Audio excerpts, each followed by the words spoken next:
ഞങ്ങൾ 10-40 വർഷത്തിന് മുൻപ് മുതലുള്ള കൃഷിക്കാരും 100 കൊല്ലത്തിന് മുതലുള്ള താമസക്കാരുമാണ് ഇവിടെ. ഈ തോടടഞ്ഞത് കാരണം ഞങ്ങൾക്ക് യാതൊരു കാര്യങ്ങളും ചെയ്യാൻ പറ്റുന്നില്ല. മീൻ വളർത്ത്, നെൽകൃഷി, പച്ചക്കറി കൃഷി ഇതൊക്കെ കൊണ്ടാണ് ഞങ്ങളുടെ ജീവിതം മുന്നോട്ട് പോയത്. ഇന്ന് ഞങ്ങൾക്ക് ഓരോരുത്തരോട് പറഞ്ഞിട്ടും ഈ പോളെക്കുറിച്ച് ഒരനക്കം പോലുമില്ല. 3 കൊല്ലം കൊണ്ട് ബാങ്കിന് ധാരാളം കടമുണ്ട് ഞങ്ങൾക്ക്. എല്ലാ തരത്തിലും ഇന്ന് ഞങ്ങൾ രോഗിയായി മാറിക്കൊണ്ടിരിക്കുന്നു. ഒരു മരുന്ന് പോലും മേടിക്കാൻ നിവൃത്തിയില്ലാതിരിക്കുവാണ്. എനിക്കിപ്പോൾ 3 അറ്റാക്ക് വന്നേച്ചിരിക്കുന്ന ആളാണ്.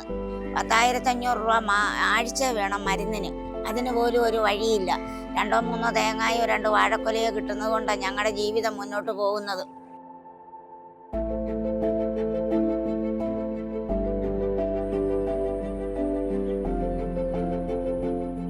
ഞങ്ങളുടെ നെൽകൃഷി ചെയ്യാൻ പാടില്ലാത്തത് തോട്ടിലെ പോള കാരണമാണ്. നെൽകൃഷിയുണ്ട്, മീൻവളത്തുണ്ട്, കപ്പയുണ്ട്, വാഴയുണ്ട്, തെങ്ങുണ്ട്. യാതൊരു കാരണവശാലും ഈ തോട്ടിൽ കൂടെ പോകാൻ യാതൊരു മാർഗവും ഇല്ല. മീൻവളത്തിൽ നിന്നോട്ട് ഒട്ടും പോകാൻ ഒക്കുകയില്ല. ഞങ്ങൾക്ക് ഇതേ ഉള്ളു ഉപജീവനം. ഞാൻ ജനിച്ചു വളർന്ന നാടാണ്. നാണപ്പൻ ഇത്രയും നാളും വിഷമിച്ച് ജീവിച്ചിട്ട് ഇത്രയെല്ലാം പോള വാരാൽ കിട്ടാതെ യാതൊരു മാർഗമില്ല കെ നാണപ്പൻ പറയുന്നു.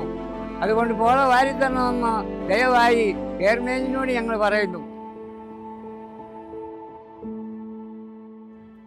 കൃഷിസ്ഥലം തരസായി കിടക്കുകയാണ് തോടടഞ്ഞത് കാരണത്താൽ. ഞങ്ങൾക്ക് കൃഷി ചെയ്യാൻ യാതൊരു മാർഗങ്ങളുമില്ല. ഈ തോട് തെളിച്ച് തന്നെങ്കിൽ മാത്രമേ കൃഷി നടക്കുകയുള്ളൂ. ധാരാളം കടങ്ങളുമുണ്ട് ഞങ്ങൾക്ക്. ഈ കടമൊക്കെ വിടണ കൃഷി ചെയ്യാതെ ഒരു മാർഗവും ഇല്ല. ഏക്കറേജ് 8-10 ഉണ്ടെന്ന് പറഞ്ഞതുകൊണ്ടും കൃഷിയില്ലാതെ കണ്ടിരിക്കുകയും 3 വർഷമായിട്ട് ഞങ്ങൾ ആകെപ്പാടെ ഭിക്ഷ അയക്കുന്നതിൽ കാര്യമായിട്ടാണ് ഇപ്പം ഞങ്ങളുടെ ജീവിതം പോകുന്നത്. കൃഷി ചെയ്യാതെ തരസായി കിടക്കുന്ന എൻ്റെ പാടത്തോട്ട് നോക്കുമ്പോഴാണ് വിഷമം. ഒരു തരത്തിലും കണ്ടത്തിലോട്ടൊന്ന് പോകാനോ ഒരു കാര്യം നോക്കാനോ ഒന്നും ഞങ്ങൾക്കൊരു കഴിവുമില്ല. ഈ തോട് വാരി തെളിച്ചെങ്കിൽ മാത്രമേ ഞങ്ങൾക്ക് കണ്ടത്തും വരമ്പേ പോലും ഒന്ന് ചെല്ലാനൊക്കത്തുള്ളൂ. ചെറുവഴിയൊന്നും നടക്കാൻ വയ്യ. കാടാ, ഈ തോട്ടിൽ നിന്ന് കാട് കയറി മൂടിക്കിടക്കുക. അതുകൊണ്ട് എന്തെങ്കിലും ഒരു വഴി സർക്കാർ ഞങ്ങൾക്ക് ഉണ്ടാക്കി തരണം. പഞ്ചായത്തിലും കൃഷിഭവനിലും എല്ലാ സ്ഥലങ്ങളിലും അപേക്ഷ കൊടുക്കുന്നു. MLA എന്ന് പറയുന്നു. എല്ലാവരോടും ഞങ്ങൾ കാല് പിടിച്ച് അപേക്ഷിക്കുന്നുണ്ടെന്ന് വാരിത്താന്ന്. ഇപ്പോൾ വരാം, പിന്നെ വരാമെന്നും പറഞ്ഞ് വണ്ടി അവിടെ ഉണ്ട് ഇവിടെ ഉണ്ടെന്ന് പറയും. ഇപ്പോഴും ചന്തക്കുളത്തിൽ വന്ന് വണ്ടി കിടപ്പുണ്ട്. ആ വണ്ടി ഇങ്ങോട്ട് വന്നാൽ ഇത് വാരാം. അവരോട് പറഞ്ഞിട്ട് യാതൊരു മാർഗവും ഇല്ല.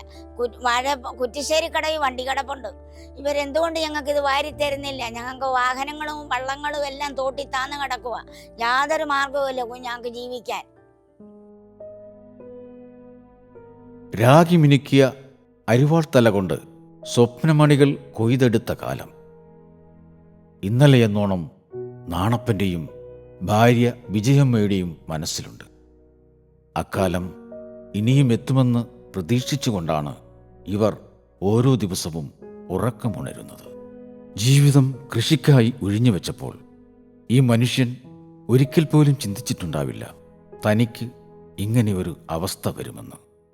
ഇനിയും പഴയതുപോലെ പണിയാൻ പറ്റിയില്ലെങ്കിലും പോള നീങ്ങി പാടത്തെത്താൻ കഴിഞ്ഞാൽ ഉള്ള നിലം പാട്ടത്തിന് കൊടുത്താലും വരുമാനമാകും. എന്നാൽ അത് സാധിക്കണമെങ്കിൽ സർക്കാർ സംവിധാനങ്ങളും ഫയലുകളിലെ നൂലാമാലകളും മാറണം. ഓരോ ഫയലും ഓരോ ജീവിതമാണെന്ന കാഴ്ചപ്പാട് യാഥാർത്ഥ്യമാകണം.